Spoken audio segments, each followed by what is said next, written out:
Brands on Brands.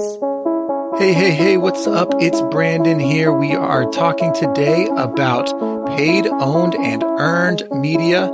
This is part 2 of 3, focusing on earned media. Check it out. In a world where advertising is ignored, business is exposed, and the only constant is change, how do you build a brand that matters? Welcome to Brands on Brands on Brands, a home for those who think different and push their boundaries. This is where branding that matters lives. Now, here's your host, Brandon Birkmeyer.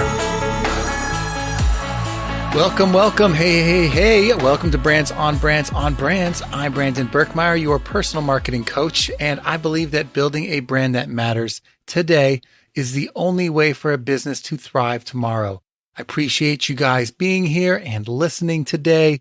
And today we're talking about paid, owned, and earned media.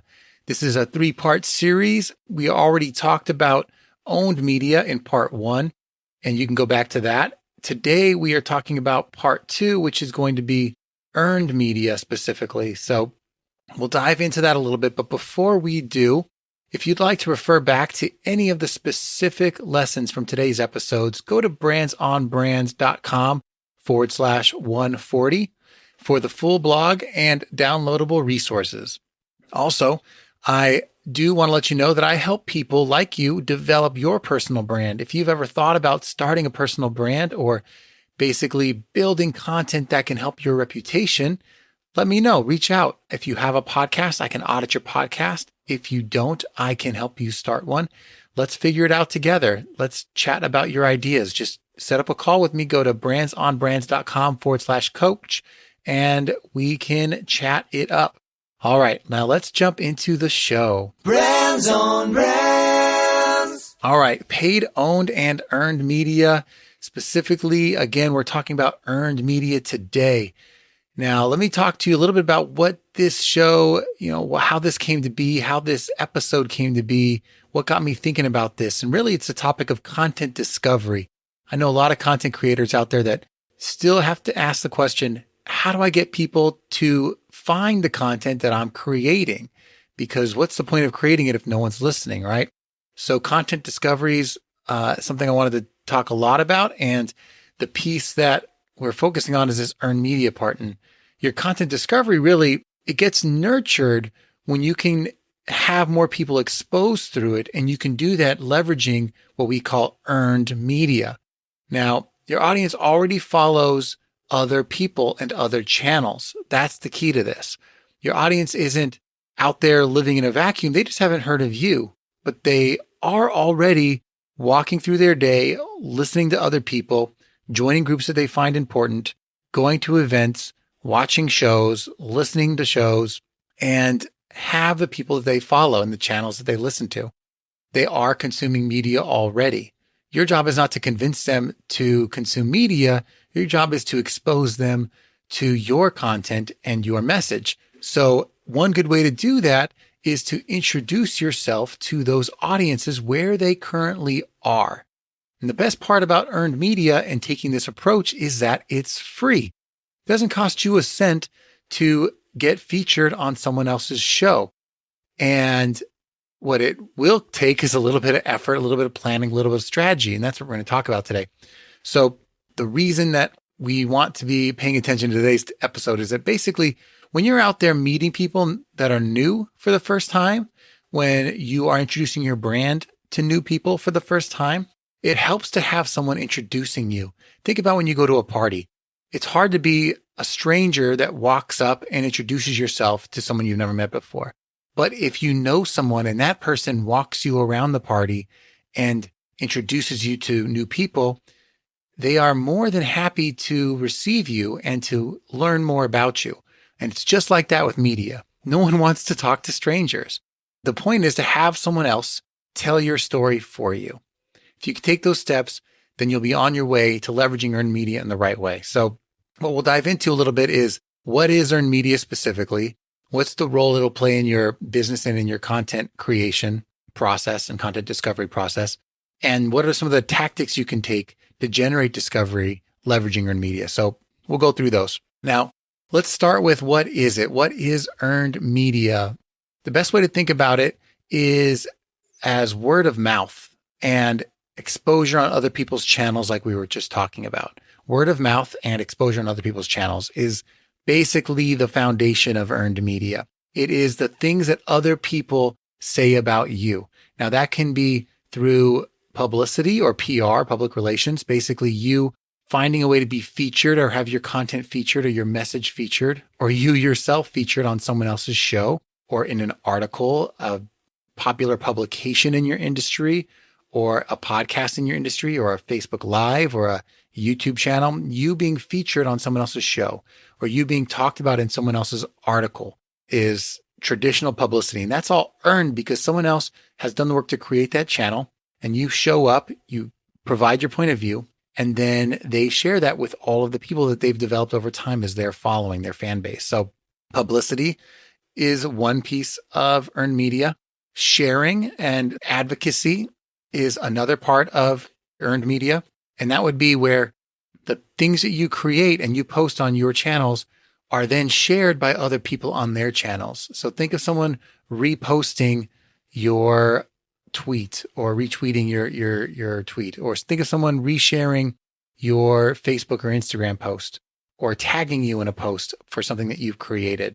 Or think of the people that you've helped, that you've coached maybe, that share their testimonials, whether they put it on Yelp or they share it on LinkedIn or they post it to your Facebook page or they post it to their own pages.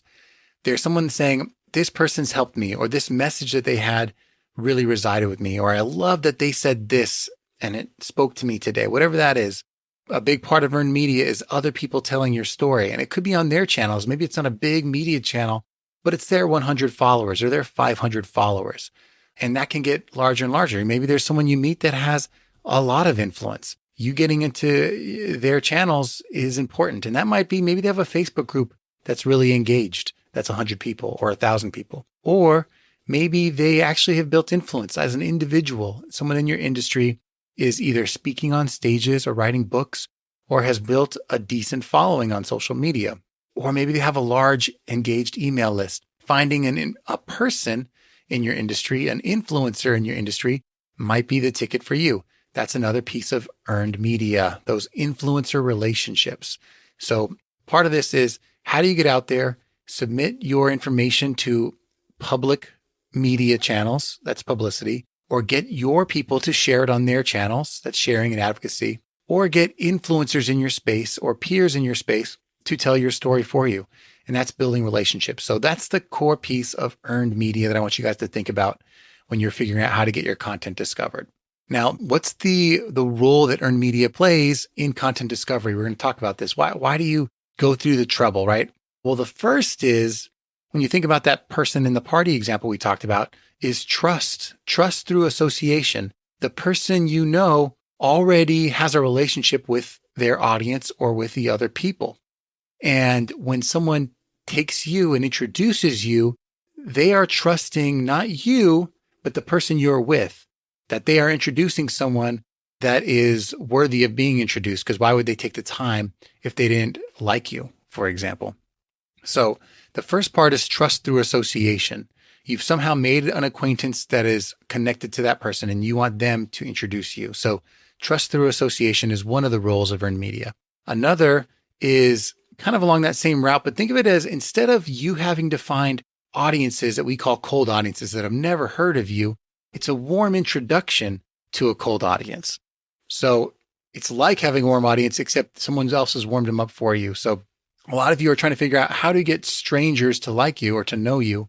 And that warm introduction, it's not just the association you're getting, but literally it's new eyeballs. It's new people that maybe you've not even thought of reaching out to. They know them already. So it's new audiences and a warm introduction to those people. And then another role of earned media is essentially this idea of credibility, that the more people you know, it's cumulative, right? The more people that introduce you, the more people in a room, if it wasn't just one person, if it was 2 or 3 or 4, or everyone in the room mentions you. Actually, you're talking about Brandon. Have you met Brandon? He's great at that. The more people mention you, they're like, yeah, someone else was just talking about him. That's credibility over time, and it accumulates. So another great piece of earned media is the more people see you being shared across all these channels that they come in contact with, whether it's in person or social or something else, the more credibility you're building. It's social proof in its own right. So that's another role. And then the last is basically referrals. Like you want people saying, I got a guy for that, and you're the guy or the girl, right? Whatever it is. And those referrals are huge. They call it word of mouth, but essentially it's a referral. It's saying, oh yeah, I know an accountant. I know a financial advisor. I know a website guy. I know someone to fix your car or your plumbing or your roof or your electricity. All those things. Knowing someone that's done it, when someone's looking for that, being the referrer, it's a win-win for everyone. The person giving advice feels like they were helping the person asking for it. And then you, as someone who is the service provider, gets the benefit of that relationship. So those referrals are huge. So you becoming known as the person that does the thing that you do and being trusted by people to refer you is huge. So that's a big role of earned media as well. So as we've talked about it, we've gone into what is it and the role of it. Now the last piece is I want to give you some tactics, right? I want to give you some realistic tactics to get your brand discovered, leveraging the power of earned media. So here's a few things to think about that's really going to make this easier for it to happen for you. The first is clear positioning and messaging. That's you taking the time to actually hone in on what is it you're going to tell people that helps them understand what you really do and who you really help. So for example, if I just say, hey, I'm a marketing guy, that's a little vague and it doesn't, next time when someone's having a conversation, they don't know exactly who I can help and how I help them. But if I say, hey, I help service-based entrepreneurs develop their personal brands, or I get even deeper and I say, I help coaches develop their personal brand online. That's very specific. So anytime someone meets a coach, they might say, you know what, Brandon can help you develop your personal brand. And you can get more specific as you go, but you figuring out how to say it in a way that's clear and that other people can take and run with is really helpful. So that clear positioning and messaging is going to take you further. And it's one of the tactics you're going to need for earned media to really take you farther as well. And not just the what to say, but when I say positioning, part of it is what makes you different, what makes you unique, what makes you special.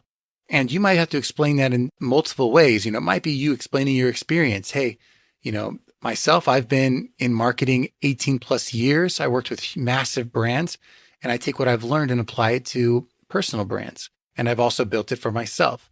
Like that's positioning. Not everyone has had a long career in marketing and then also has built their personal brand. That's, my positioning, but you might have yours. You have a lot of experience in something, or you've really honed in on one particular thing that you're good at. For example, I love content marketing. I love podcasting. Those are tools that I use, things in my tool belt that I think are really large keys to helping with personal branding. Someone else might say they're great at personal branding too, but they love copywriting and blogging, whatever that thing is.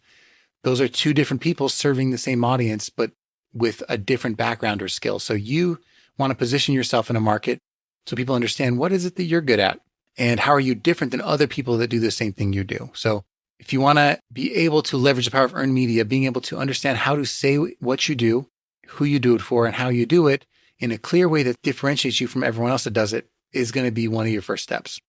And the reason that that's important is you want other people to consistently share who you are and what you're all about. So for them to do it, you have to do it too.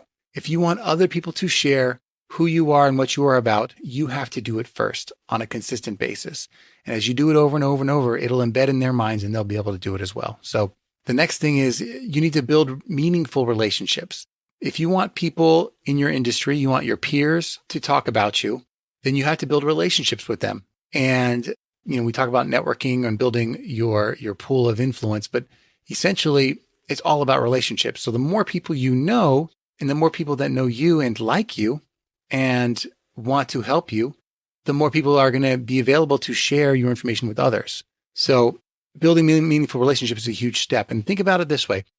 Think about the who you would want to connect with, right? So peers, like I mentioned before, in your industry. So if I'm a branding person, I might want to talk to other branding people and have those relationships so that we all can help each other out. I also want to talk to other creators, other people putting content out there in my industry because they've started to build their own audiences, regardless of how big or small they are. They are out there actively creating content. So a creator that I can either collaborate with or that just is out there building their audience is going to be helpful in terms of relationship building. Another one is influencers, people that have gone beyond creating and have actually established themselves as a leader in the market is someone that you definitely want to build a relationship with. And you might have to do that differently. Instead of just collaborating or saying hello and introducing yourself, they might be harder to get to. So you might actually have to participate in their programs or become involved in their communities, become an active participant in the things that they create or do. They host something live. How do you show up live and put yourself in a room or in a situation where you can actually engage with them and shake their hand and get to know them better? I've heard of people paying for coaching programs or going on trips to visit people's retreats and whatever else just to get in the room with someone that might be an influencer in their category. And that's the way you have to think about this. How do I build meaningful relationships with the people that have influence and audiences in my industry? And then another one is think about media platforms. Who are the companies that are creating content in your industry other than these people? Maybe it's an established media company or an established trade association or trade company or an established event or event company that people in your industry go to.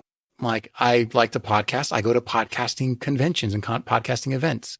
I go to social media marketing events and other marketing conferences so that I can meet people that are in my space and we can find ways to connect and build relationship. Those platforms, those media platforms are the next thing to look at because that's where a lot of your influencers and creators are going to be congregating. And then the last is customers. How do you build meaningful relationships with customers? As you start to interact with people that might want to do business with you or that aren't ready yet to do business with you, but are your right type of customer, find ways to help them. Find ways to have conversations, get them on the phone, learn more about them, find ways to help them in small ways at first. And along the way, maybe not now or in 3 months or in 6 months, but at some point, they might need what you have, or they might know someone that needs what you have and will refer them along the way. And even honestly, a good piece of advice that you give to someone might be enough for them to leave you a testimonial or to pass your information on to someone else.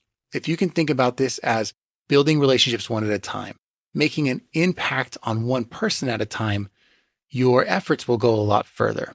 At the end of the day, think about how do you give people something to talk about? How do you interact with them in a way that makes an impact? How do you create opportunity and conversations and relationships in a way that gives you a chance for someone to say something about you? Give them something to talk about, whether it's something you say or something you do or something you invest into a relationship. Give them something to talk about so that when they think of the thing that you do, they think of you as a person that they should refer. Those are the tactics. So I'll go through them quickly. Again, it's clear positioning and messaging. It's building meaningful relationships with peers, creators, influencers, media platforms, and customers. And lastly, it's making an impact one person at a time. If you can do those things, you will be on your way to developing an earned media program that will drive awareness, drive attention to your business. It'll also along the way be doing those things we talked about, be building association. It'll be allowing for warm introductions and referrals, and all the while building credibility of your brand and your business. That's the message for today. If you'd like to grow your personal brand and help more people discover your content, you have to think about leveraging the power of earned media, build relationships, get featured on other people's platforms, and give them something to talk about. If you enjoyed the show today, I appreciate your time, guys. Take a screen grab and tag me on Instagram at Brandon Birkmeyer. And remember, building your brand is a journey. Tackle these little items each day and move forward. And I hope that what you heard today is something you can implement in your life. I hope it was helpful. Thank you for listening. And I will, as always, catch you guys next time. You've just taken your marketing knowledge to another level with this episode of Brands on Brands on Brands. But we have plenty more ways to not just help you build a business, but build a brand. Head over to brandonbrands.com for more resources, as well as access to our blogs, videos, and exclusive coaching sessions with your host. Be sure to visit brandonbrands.com.